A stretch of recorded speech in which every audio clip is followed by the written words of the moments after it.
In episode 4.3 of Unshuffled, we tackle Meliora, the third full-length album from Swedish hard rock behemoth Ghost. But first, here's 7 Planets.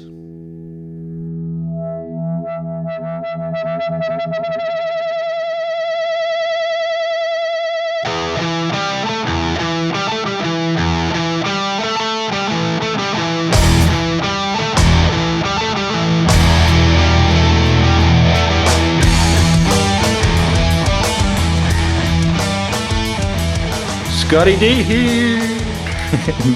Matty H. So this is I'm gonna jump in real quick here. Atomic Bitch Wax. The one thing we kept talking about is how much we wanted to see them live. Mm-hmm. With Gojira, you saw them live, but you don't remember, so it doesn't count. So the idea of seeing them live. Okay, this band, Ghost. This has got to be an amazing performance. There's the whole theatrics. There's everything, and now they're playing into it. I feel like the albums are intentionally being written with the live performance in mind.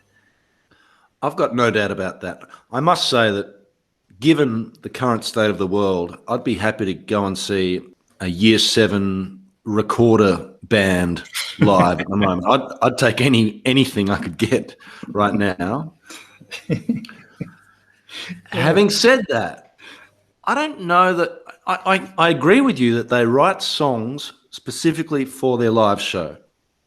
They've spoken about that in their interviews, but I'm not sure I'd be as excited as you to see them live. It just keeps getting bigger. It keeps getting bigger. That's the problem with me. I feel like it's probably too big now. And firstly, I'm not going to go to a festival. My festival days, well, I never really enjoyed them anyway. You'd be seeing them in a huge hall. I'm sure it would be impressive, but we spoke about the sort of Broadway aspect of the last album, and I feel like seeing them live would be almost like going to a Broadway musical more so than an Atomic Bitch Wax, Mm-hmm. you know. See, I hear where you're coming from. Rock and roll show. Yeah. I'm typically of the mind that I don't want theater mixed in my metal, right? I want them separated, right? No, I don't want them in the same chalice or whatever there. I'm willing to change that up for this band. Well, like I said, I'll take anyone. So if it's Ghost, so be it. Over an anthemic Year 7 recorder concert. Yeah. Welcome, listeners. We are Unshuffled. So we'll get into why we're talking about Ghost in a moment. But first, let's introduce ourselves. We are Unshuffled. This is our podcast. We are trying to bring back the album. It shouldn't need to be brought back, but it does because it's been killed by random shuffles, iTunes, Spotify, all of those apps on your phones that have just destroyed the act of buying an album, putting it on, and listening to it from start to finish.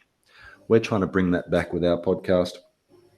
What we're doing is choosing a band and going through album by album, listening to it in depth, and then coming together and discussing it, having not compared notes during that process. So this is the first time we'll be discussing it together. Hopefully you, listener, are on board with the concept and are coming along with us. So our hope is that if you haven't heard Ghost before, you are coming on this journey with us, and we recommend that you listen to the album before you listen to us. If you have heard Ghost, you might still want to listen to us anyway, because you might want to revisit the album and, you know, live through it again and compare your thoughts with ours, perhaps, and you can give us some feedback through our various channels, which we'll give out later in the podcast. But here we are, and today the album we're discussing is Meliora, the third full-length album. There's been plenty of EPs along the way, and there's another one around the time of this album, but the band is Ghost, the Swedish behemoth of a band. I mean, they've taken the hard rock world by storm, and this album really was the one where they went from superstardom to mega-super-dooper-stardom, if that's possible. This is it, right? This is the one that propelled them. Yeah, I mean, at this point, you've got the James Hetfields of the world sitting up and taking notice. You're going on tours with that level of band and you're playing to big crowds, big audiences, big festivals around the world. So yeah, I think this is certainly their debut as one of the bigger hard rock / heavy metal bands on the planet. Well, and the producer, this Klaus Ahland, he's no joke. He's even just who he's worked with. So they've got big names with them. That's for sure. And we can talk about the production and a few other things around the release in a moment. But before we do that, why don't you perform your regular duties and fill us in on the album details, the release date, the credits for the album, and all the rest before we dive in a bit more depth. Okay, so this one was released on August 21st of 2015. So band's been going for 5 years now at this point. The producer is Klaus Ahland, who has worked with, Teddy Bear, apparently.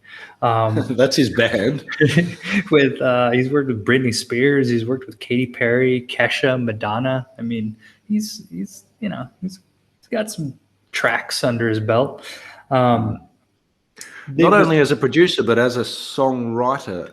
Just to break in there, right? So he's co-written songs with some of those artists, some of those big artists, as well as producing or co-producing some big hits. Well, he co-wrote 7 of the songs on this album. Absolutely. So yeah, it was recorded. They did some traveling for this one. It seems like, as far as I can tell here, it was recorded at 4 different studios. So what I'm seeing, it's showing up that 2 of the studios in Hollywood, one of them in LA, doesn't matter. And then one of them in Stockholm. And so I don't know if, remember the last one we were talking about how it was sort of pieced together here and there. It's conceivable that similar thing happened here, where ideas were sort of germinated and started in one studio and taken over here where they were sort of finished or added to. I don't know. Oh, and then the lineup. We have Papa Emeritus III. Now there's Papa Emeritus here. There's a story on him that apparently he just rose up and took the power and was not one who was going to be with us long. And I believe we lose Papa Emeritus in like the last song.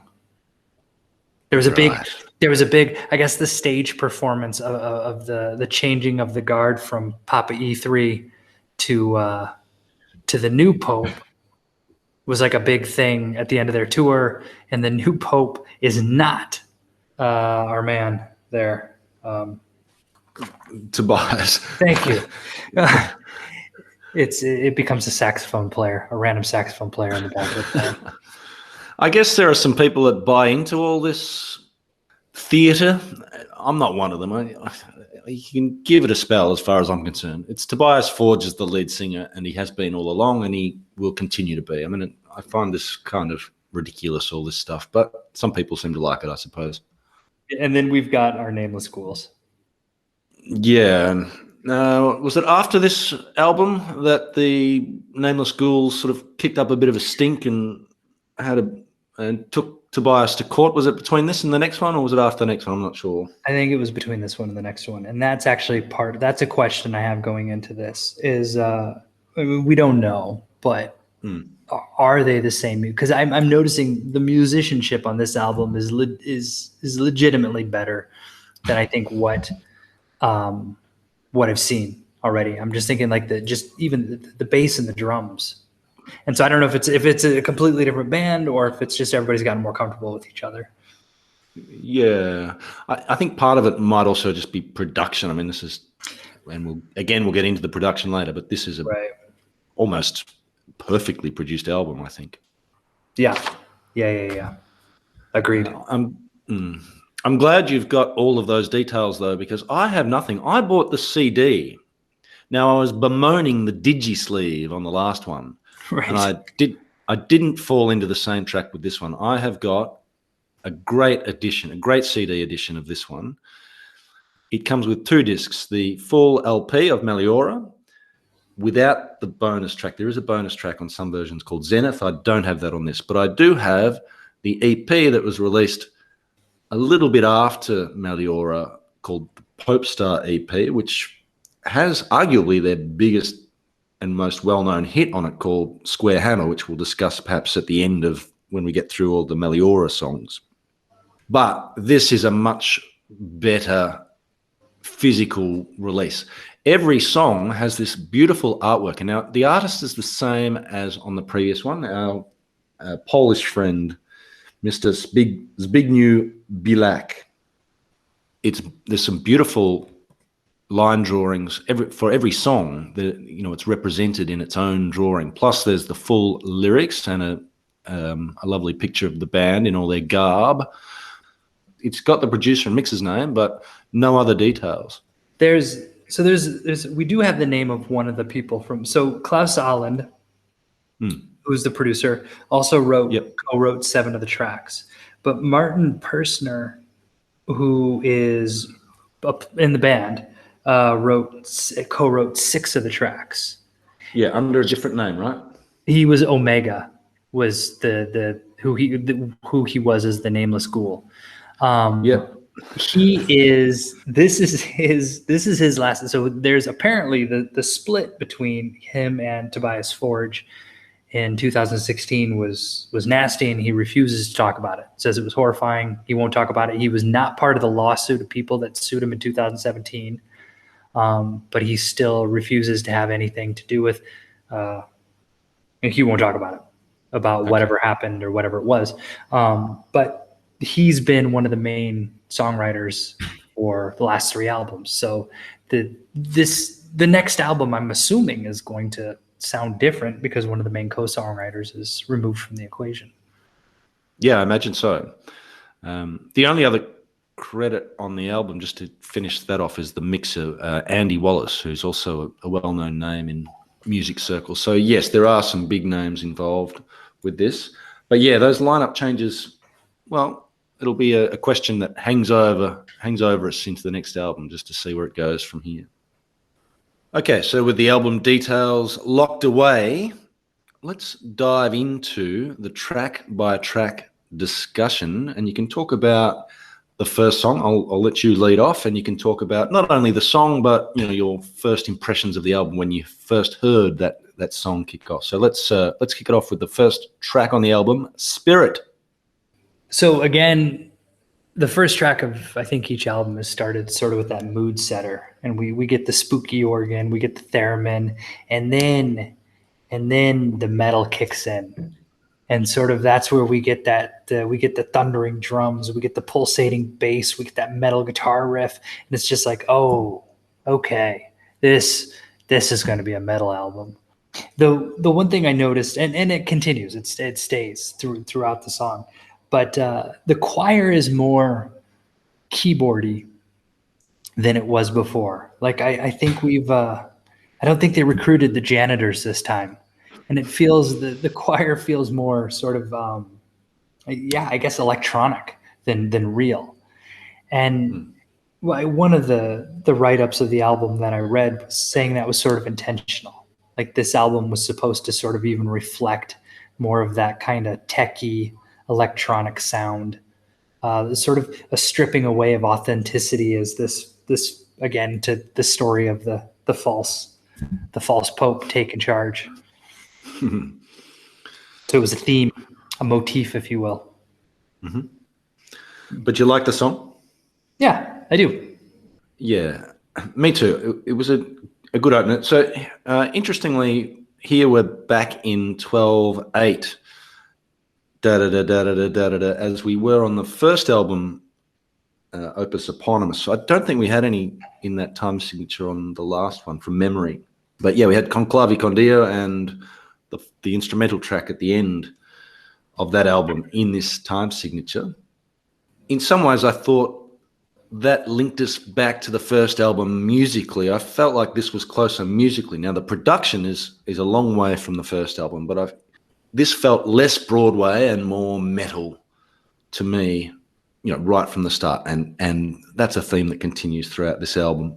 you're right about, the heavy guitar, the big drums, all that stuff. So all those Ghost elements are here, but with better production. I agree with you about the choir. The other thing that was a step up for me in this song is the lyrics. And again, that's going to be a theme throughout this. Better lyrics. This is an ode to, so it's called Spirit. It's an ode to a literal drinkable spirit, the spirit of absinthe, which was favoured by many great artists over the years and might have cost one or two an ear in its time. But yeah, and the other thing, so the lyrics jumped out at me as just, oh, this is better, and it's not that silly Satan stuff. It's a little more sophisticated, and the vocals sounded great. Not just because Tobias is singing better. I think he is, but I think this Klaus Arlen guy, who's really, he's most well known for his work with vocalists, female vocalists in particular. I think he's very good at getting the best out of a vocal performance and giving it the support it needs. So there's not many times throughout this whole album where you hear just one vocal. It's always layered upon itself, and this, throughout this song, there's plenty of examples of that. So it sounds great. Musically, it's heavy, it's great. It's we're back to rocky Ghost, but the production and the lyrics and the vocals on this just instantly jump out at me and say, yeah, we might be about to hear something special. From there, we jump into the second song, From the Pinnacle to the Pit. This is a favourite song of James Hetfield. It's on his best songs of all time list that I saw on some metal. So I'll see if I can dig it up and put it in the show notes. This is built around a big, dirty bass line that opens a song, and there's a real swagger to this one, almost a stoner rock, stoner metal kind of swing in that big riff.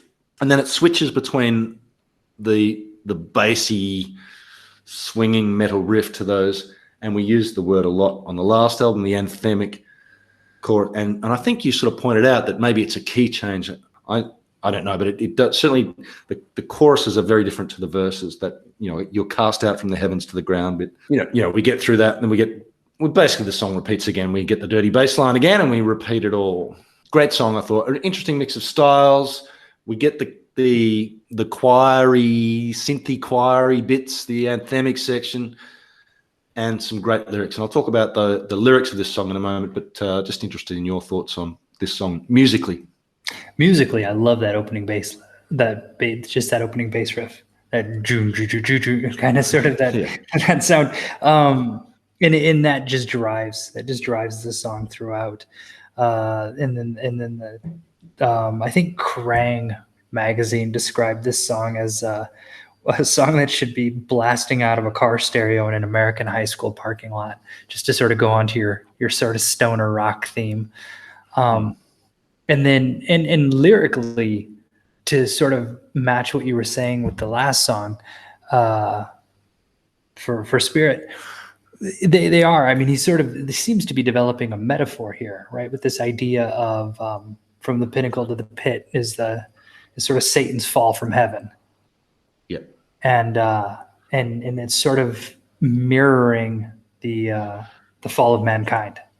That's what I like about all through the first couple of albums. It's been like, oh, it's okay, but it just feels so silly. We haven't had the chance to view it as a metaphor yet. It's always just had the literal interpretation and hasn't left any room for a metaphorical interpretation. But we're getting that here, and that fallen angel metaphor is something that human beings can relate to. Anyone that's being kicked out of their local country club for doing the wrong thing, or whatever it is, if you've, that feeling of being locked out and, not allowed into a certain place. I mean, it's something that humans can relate to, which is why there's been so many great works of literature about, the fallen angel idea, and great songs. I wrote a few down just off the top of my head. There was Fall from Grace by Morbid Angel, Fallen Angel by Iron Maiden, And probably the best one is Fallen Angel by Poison, of course. I was hoping you were going to throw that in there. Of course. I was like, yeah, what a band. But yeah, finally we can relax, and those of us that don't want to take this silly Satanism stuff at face value can actually now say we have an excuse now. So, okay, it's about something deeper, finally. No, I get what you're saying. The first album, I think what kept coming to mind when we would talk about the lyrics was Scooby-Doo. Like there was just sort of this kind of silly Scooby-Doo aspect to talking about the monsters and the ghosts that we have gotten away from. It's getting a little bit more nuanced, if you will. Yeah. Mm-hmm. Speaking of which, why don't you take us into the next song? All right, Cerise. Yeah, no, I've heard them. I've heard one of the ghouls, I think it was, discuss the pronunciation of this. It's intended to be pronounced Cerise, and that's how Colbert pronounces it when he's introducing it. They did a performance on this on the Halloween special of Colbert, 5 or 6 years ago. But well, I'm in Italy. When the first time I saw it, because I've been here a year now, it's Cirice is what I sort of read now, and I've stopped myself. But then hearing this guy, he said that's the alternative pronunciation, and that's kind of, which is an old word for church. So it's designed to have a double meaning. It's either a girl's name, Cerise, in which case you can view the song as a love song, or it means church, which you can view it as something more sinister. He said it's a song about manipulation, and I'll talk about the lyrics. So I was actually, it's interesting you said that about the manipulation, because that's the thing about these lyrics, is that knowing this band where these aren't hopeful, right? It's this idea where he's saying, like, I know your soul is not tainted, even though you've been told so. This idea that the empathy, I can feel the thunder inside, breaking inside you, the scars. And then when the whisper, that's the moment where I was talking about musically, where it sort of just builds up, and then sort of comes into this whisper. Can't you see that you're lost without me? Yeah. And it's just manipulation, I think, is the best word to sort of describe kind of that the tone that's underlying this. I think this is also their Grammy winner. It's they play with dynamics so much in this song, and that's also that sort of even the emotional manipulation of what happens when you play with the dynamics. It's dramatic, it gets loud, it gets soft, it's got that booming cannon like bass drum. There's a wicked keyboard. I think that's, looking at the keyboard, I think that's a timpani. Oh, all right. Well, there you go. I think it's our first timpani that we've come across on this podcast. I don't have him on my band Brownlow. It's got a wicked guitar solo. I don't think he made my band Brownlow either, which sort of then fades into that church organ, and then that's when everything, like just the timpani and the guitar and everything just falls away, and there's that pleading. It's almost pleading, saying, "Can't you see that you're lost without me?" And then it ends on the Skid Row, whoa, whoa, whoa, from I Remember You. That's why it won the Grammy. Yeah. Did you detect Slayer in the opening? I wrote Slayer, a Dead Skin Mask, in that, the sort of sinister tones of the opening. No, I didn't, but now that you mention it. Slayer with a keyboard. Right, with a guitar. I agree with the things that you've said. The drums sound great, the big thundering drums, and he sings about thunder, and that timpani gives it that thundering effect that goes along with the lyrics. And yeah, I love the dynamics, the melodic solo giving way to the sort of more metallic solo. So yeah, that switch between the metallic riff and the gentle riff. Manipulation is great. To me, the theme I picked up on, and perhaps it was after hearing him talking about Cirice and the fact that it meant church. This, to me, was a song about evangelists and the sort of manipulative methods that some evangelical preachers might use to try and make a connection with someone and draw them into the flock. I don't know if I'm reading too much into it, but that was my interpretation of it. Yeah, and there was a time when every heavy metal band had an evangelist song. Slayer had Read Between the Lies.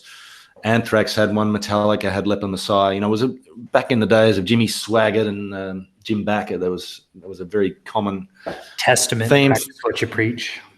Yeah. And there were, no doubt there's plenty of others as well. I think this is perhaps a more sophisticated, if that's what it is about, it's a more sophisticated way of discussing it, actually taking on the persona of a preacher rather than just singing in the third person about these terrible people that ripped everyone off and convinced gullible people to send in their money. This is more sinister in a way, in that he's taking on the persona of that charismatic preacher trying to lure someone in, which I think is creepy and really effective. It's a great song. Any more on that one? Nope. Although, do we put spoke sonat on the end of that? Because it seems to sort of just melodically, it follows. It's just kind of this quiet instrumental, a little clavichord, I think, that continues the melody. Yeah, I guess it goes along with it. And a nice little interlude, I thought. Quite a sweet sound in spoke sonat. I don't know what spoke sonat means. We should have looked it up. I looked it up. It means ghost sonata in Swedish. Oh, good. What is it? Ghost sonata. Ghost sonata. Oh, spoke is, I guess, spooky, spoke sonata. Nice little interlude. Before we get to the ballad of the album, which I'll lead off with, if you like, this is called He Is. Have we had a ballad from this song before? From this band before? No, and I have a story. Do you want to tell us the story? Well, so I don't know if it's true or not, but the story is that this song wasn't. This song was not written for this album. The song had been written earlier, and this is one of the songs that Martin Persner had co-written, right? And I think he's been with the band since it started. But anyway, so he was one of the co-writers. Martin Persner was one of the co-writers of this song, and apparently the song had been written before, I don't know when, and they didn't know how to work it in. They knew they liked the song, they knew they had something with this song, but they just could never get the sound right. It was always too soft. It didn't match the band. And it wasn't until producer Klaus Allen kind of got his hands on it that he was sort of able to help them sort of formulate it into what it became. And it sounds like it was written as something else, but then in the interim, they lost a close friend of theirs, guitar player for the band Devil's Blood, and it kind of took on sort of a semi-tribute to him as well. And that was sort of how it took form and found a home on this album. But originally wasn't supposed to be in this one. It was supposed to be on an earlier album. I didn't know any of that. I mean, you said Persner wrote it. It sounded to me like Simon and Garfunkel might have had co-writing duties. It's a real ballad, this one. Perhaps it's touching on, and we spoke about, I think it was on the first album, we spoke about Tobias's love of Swedish folk music, and perhaps he's sort of tapping back into some of that sort of stuff here, and which is good. I mean, that's what I wanted him to do, to sort of dig a bit deeper inside himself and get past the surface level stuff. I think he's done that here. It's a beautiful song. I mean, if this song was, and it's got quite what sort of songs about God? What are they, devotional songs or something? It's got that feel about it. If it was actually about God, this song would probably be mocked and scorned. But because it's about the Dark One, I guess it's given a pass mark. But putting that aside, there's some really nice strings through this leading to the chorus and some really lovely swells. Maybe that's Klaus's influence, getting the dynamics throughout the song. Some beautiful harmony. It's just a really nice song. It's very different to the rest of the album. Just looking at it in isolation, it's a beautiful song, and it's something that, it's well worth a listen. Okay, so the next song is called Mummy Dust. Mummy as in the Egyptian sort of wrapped up thing, not the maternal interpretation of the word. Really heavy riff to kick this off. The band that jumped to mind for me here was Metallica. This was a big Metallica riff with some additional piano and keyboard shocks throughout. The different thing on this song is the vocal effect. It's a really cool vocal effect, I thought. And the other thing that stood out to me as different on this album, well, a couple of things. Firstly, the chorus is really unusual. It's almost a chorus in inverted commas. It's an interesting use of the piano. So it's not a big anthemic chorus. It's just he sort of just sings along, and then you get a little piano effect, something really new and effective. And the guitar solo is this futuristic sort of alien sound, which again is quite experimental and really cool. Some militaristic drums towards the end. A really heavy, it's probably the heaviest, maybe the heaviest song yet. According to Tobias Forge, or sorry, Papa E the Third, it's the heaviest song. Yeah, I agree with him. He'd be happy to know. Yeah, it's a real metal song, but also just with these really interesting experimental ingredients that I think make this a really worthwhile listen, and just something that sticks out as something new and interesting. It's up there in my favorite songs off the album, this one, for those reasons. It's heavy, and I love that heaviness about it, but I also love these little experimental touches throughout. What are your thoughts? You've covered it well, but I do like the mix of heavy, and I like the fact that at the end it sort of gets that Flash Gordon Queen feel to it. It's sort of that experimental keyboard side. Yeah, no, I really like the song. And then that'll take us on to Majesty.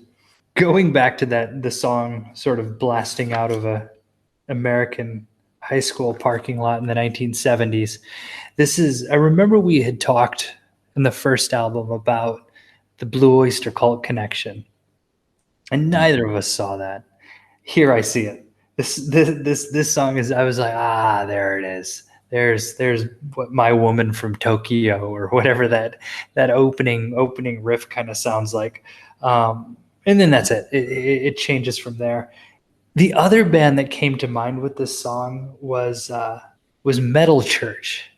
Do you remember the band Metal Church? There was I feel like there's so many.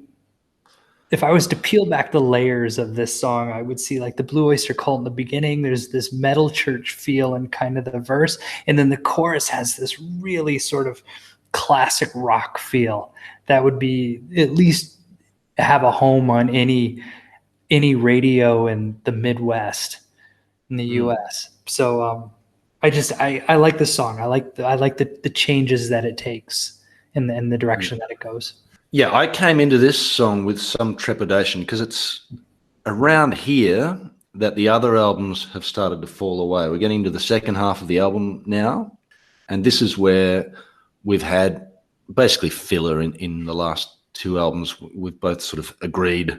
But here, if anything, it's gone up a notch. I really like this song too, and I agree with you, that 70s rock god swagger in that opening riff. The band that came to mind for me was Kiss, specifically the song God of Thunder, which, I mean, I was never a Kiss fan, but the band, one of my favorite bands of all time, a Swedish band also called Entombed, covered God of Thunder really well and alerted me to the fact that that's just got a huge riff, which is very reminiscent of this riff here.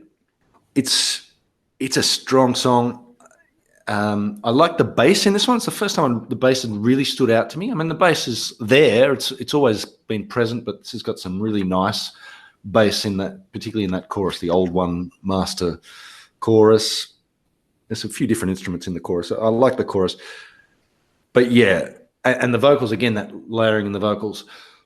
The other song, for some reason, that came to mind was Sad But True by Metallica, and I think it's the sound of the snare drum. It's a very Black Album sounding snare, and there's just in the transitions of the song reminded me of the transitions in Sad But True, where the drum just, that snare sound that sort of leads you from verse to chorus and so on. And the vocal layering is here in full effect again. Again, the production, the vocal production stands out from Mr. Ireland here again. So really good song, and yeah, just so far ahead of where they were, I'm just so glad that we're into the second half of the album and we're still getting great songs here. So that makes me happy. After Majesty, we get another very short instrumental called Devil Church. It's got an organ intro, a choral section. It's interesting enough, but it's very short. I mean, it's an extra track on the list, but it hardly counts, I would have thought. But anyway, it's okay. And then after that, we get a song called Absolution. So here we've got another killer riff opening the song. Still got that 70s influence here. So we've got quite a 70s feel to this section of the album. But here we switch. The chorus here is perhaps the most hands in the air anthemic chorus on the album, perhaps. I imagine live this would be a real, let's actually get your hands in the air crowd sort of stuff. Literally put your hands up in the air. Yeah, so this would be a stadium rocker, I imagine. It's got an electronic section. We haven't heard much of the 80s influence on this album. It was more present on I've forgotten how to say it now. The last album had much more 80s influence than this one. It's a little bit creeping into this song. First time on this album. Still good. Not one of my favorite songs on the album, though. Did you like this one? Yeah, I did. The beginning had it had a Dio feel. I was thinking, I don't know. It felt like a Dio. Even the lyrics, not the chorus so much, or not the vocals, but the lyrics and kind of just the music felt like it. Chorus, yeah, definitely sort of, we keep saying anthemic, but that crowd sing along.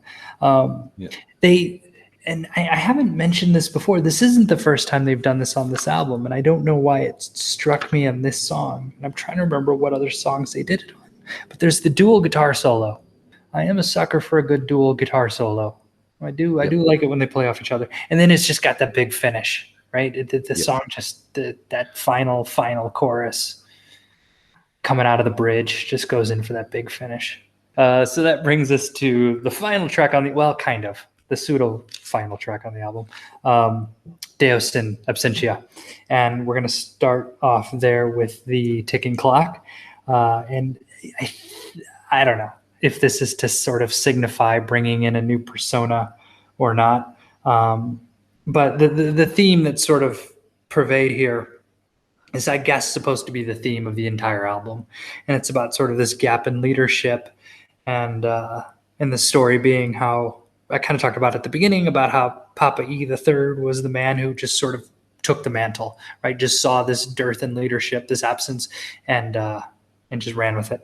And the song is filled. It's got the rhythm changes. And the other thing that I've not talked about that I'm realizing is the piano. There's this clean piano that is kind of just playing under so many of these songs. When everything just gets big and loud and bombastic, there's still sort of like this clean piano, and it really comes through here. And then there's the outgoing choir, and they don't sound as keyboardy this time. It sounds like they got the janitors back. So I don't know if that's supposed to signify something as far as moving the direction of the next album either, or if I'm reading too much into it.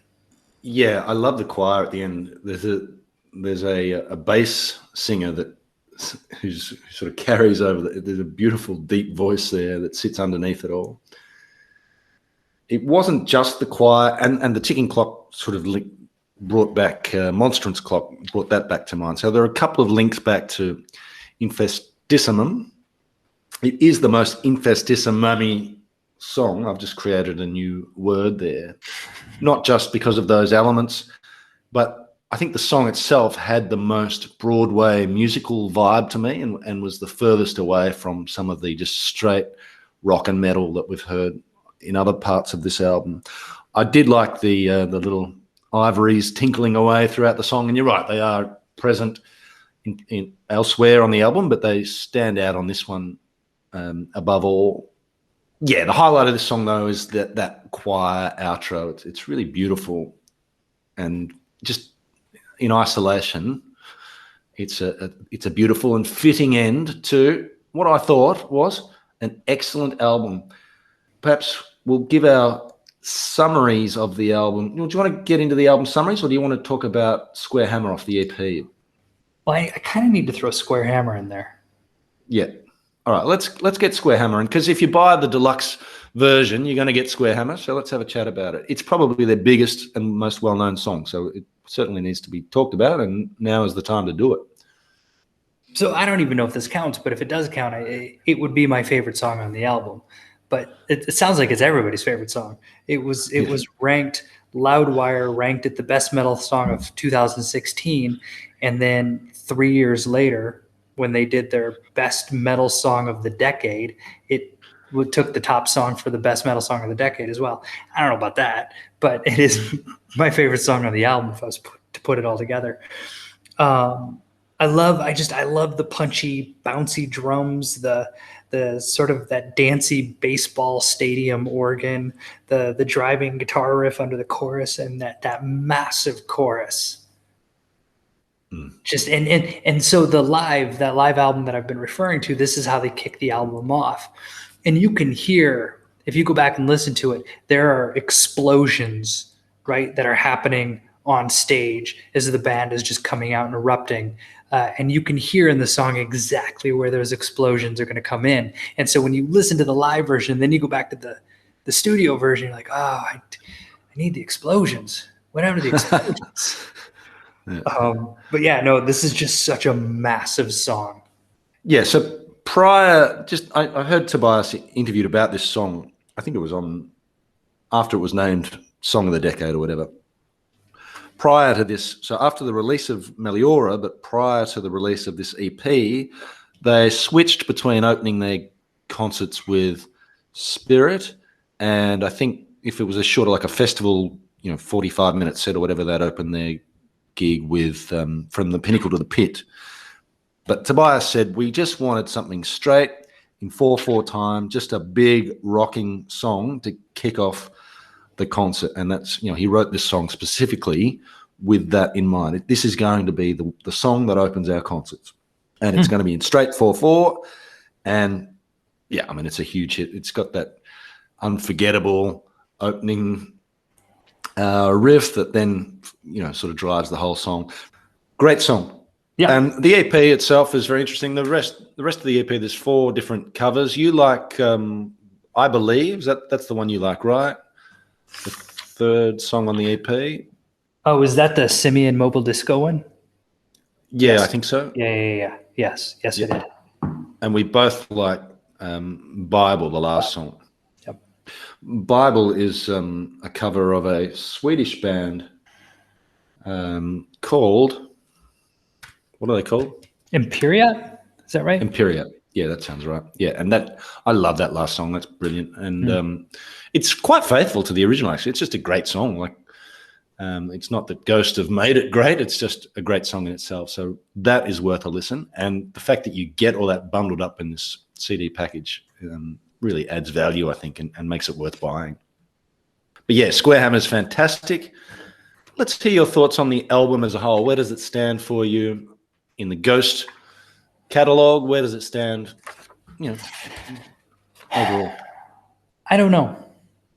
I don't know where I'm at. No, I really don't. I don't know. Like, there's some songs on here that I really, really like, but there are also some songs on Infinitesimum that I also really, really like.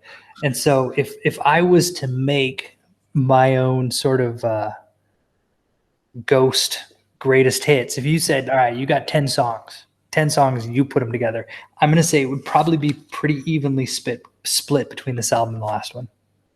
Yeah, I mean, we both sort of identified that the top end of Infestissumum was excellent. Mm-hmm. We both agreed, but the bottom half of that album was there was quite a gap between the best and the worst on that album. Right. I feel like they've closed that on this one. I think this is a much more consistent album from start to finish. It's definitely no. It's definitely more consistent. The musicianship is much, much better. I guess I was just thinking about it more from individual tracks, but yeah, I mean, from start to finish, it is a stronger album. A couple of things. I think this is I think Meliora is my favorite of theirs easily so far. A couple of things, for a couple of reasons. One, that consistency. Also, the production. I think this Klaus Allen guy has done a brilliant job. His pop production, especially in the vocals, has really given this a boost. as well. I mean, the instruments sound great as well. I mean, every instrument sounds perfect. There's a beautiful balance, punchy drums, but they're not overbearing.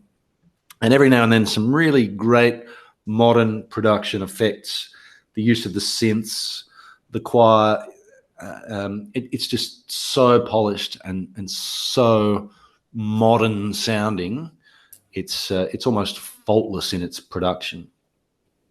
I think this is probably, along with Magma from Gojira and maybe Gravitron from Atomic Bitchwax, this is one of the best albums, in my opinion, that we've covered so far. It was very enjoyable. I'm not completely without reservations about it. There is a mix of styles here that is a little bit disorienting. Throwing in that ballad is so different to the rest, and then I guess it's a problem with being. I mean, they're obviously talented. If you don't pick something and stick to it, it can get a little jarring as you jump from one style to another. So there is that aspect to it, and still in the back of my mind, there's that sort of, is this just a sort of marketing act? Am I just falling for some sort of image thing here? It still has that slightly cynical tone to it. I'm not sure if the band value, or Tobias in particular, values fame more than artistry, or artistry more than fame. So that doubt has stuck with me right from the start with this band. But the songs are just so good, and the sound of the album is so good that I'm willing to forgive those little doubts and call this a great album. I think I'm happy to call it a great album, and I can understand why it's getting so many awards and why so many big names in metal and hard rock and really have fallen in love with this album. I agree, it's a great album. What are you expecting for the next one? Well, all I know is there's saxophone on it. I worry, apart from the saxophone, that worries me slightly. I worry that the lineup changes may have knocked them off their focus a little bit. I mean, it's been jarring, really. It's been quite, I didn't expect the album we got with this one. I thought we'd get sort of Broadway, a continuing honing of that Broadway style. I didn't expect them to go back to a full hard rock, heavy metal album, guitar-driven album, which they did on this one. So where they go from here, it's hard to say. I mean, expect the unexpected, I think, a little bit with this band, but hopefully they stick with the style on this one, because I really enjoyed what I heard. But we'll find out soon, I suppose. We can start listening to it once we once we finish up here. I'm thinking a West Coast hip-hop album. We haven't heard them do that yet. Samples, loops, synth, laid-back rapping style. I have no idea. Same as what you said. Whenever any band all of a sudden overhauls the lineup, it's going to bring about changes, for better or for worse. It's going to make things different. Now, in this case, Tobias Forge, this is his band. It's always been his band. And so he's kind of always held the reins. My assumption is he's been steering the ship and would continue to steer the ship.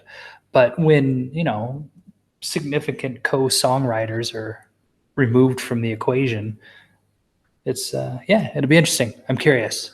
All right. Well, before we tidy up, we better quickly give our band Brownlow votes, and then we'll bid our listeners farewell and head off and listen to the new one. But it's not new anymore, but new for us. So let's tidy up the band Brownlow. Do you want to lead us off with that? I can do that. So my number one is going to go to the piano. So this is one vote. So the third best performance on the album. No, this is the three. Sorry. This is the three three votes. Okay. Yeah. This is my top dog. This is the winner. Okay. I'm starting from the top. I'm giving it to the piano. Just that sort of underlying. It's got that underlying percussive sound. It seems to be the foundation for most of the songs on this album. When you listen closely, and you hear it, and it's there, and it's just on point. And so I'm going to give it to the piano. Number two, synth / keyboards, whatever it is. The keys. The keys. I'll squeeze my guitar fella in there too. The number two, I'm giving to the vocals. Mm-hmm. I think if for nothing else, it was the attempt at Sebastian Bach and Circe that They really locked that in. And for the last one, the 1 point, I guess I'm torn. I really like the bass. I like he does. I know you had mentioned that you felt like you really only heard it in a couple of songs, but there are moments where he's doing just some cool little fills, just some sort of like subtle little fills that are going throughout.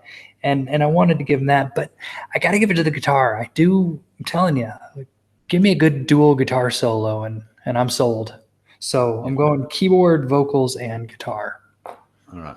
Well, I'll start from my 1 vote, so my 3rd best performance, and take us up to my best. So I wish you could give the producer votes, because I think the producer deserves some. I think Klaus's influence on this album is profound, but we're only going with the performers themselves. I'll give the 1 to the what I'll call the synth section. You called it the pianos or the keyboards. I think whatever you want to call them, to me, that's the thing that's really sets this band apart from so many other big bands throughout the ages. I mean, and they're used so effectively here at various times on the album. I'm thinking from the pinnacle to the pit, for example, and the whole band drops away and you're just left with that synthy, like, and the vocals. So that's great. And that, you're listening to Ghost when you hear that done so well. I'm going to give 2 to the vocals, not just for the performance, but for the way they're produced on this album, the layering, the harmonies. It's a really interesting listen. And a couple of times just towards the end of my time with this album, I just said, on listening to it, I'm just going to listen to the vocals, and it was well worth it. And it's really interesting to hear what Tobias is able to do, but also what was done in the production studios to just give him a little boost as well, and to make it sound so rich, the vocal performance, really good. And I'm going to go with the guitars for my 3 votes on this album, because I feel like this took us back to a really guitar-driven, muscular 70s, 80s, Kiss, Metallica, Slayer, some of those big names from guitar-based rock and heavy metal history have really popped into my mind at various times. And I think it's the fact that the guitar and the riffs are so strong, and it beautifully produced guitar effects as well. So the guitar gets my 3 votes on this album. I don't know if the listeners are keeping track at home, but this is the first time we've had a 3-way tie. History has been made. Everybody, the guitar, the vocals, and the keys all got 4 points. So, well, I think it says something about it's an even album from song to song, and it's also a really even album from performer to performer. No one dominates. Everyone plays their part. And I think that's part of what makes this such a great album. Yeah, no, agreed. All right, well, hopefully you agreed with us, listener. If you did or you didn't, be sure to let us know. There's various ways you can do that. You can email us. Our email address is unshuffledpod@gmail.com. We have a Twitter feed @unshuffledpod.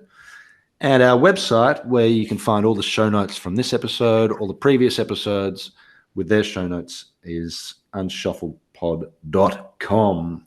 Our lovely little website there. Please contact us and let us know your thoughts on this album. We'd love to hear them. We must not forget to thank Small Stone and the band 7 Planets, who have given us permission to use that great song that you hear in the intro.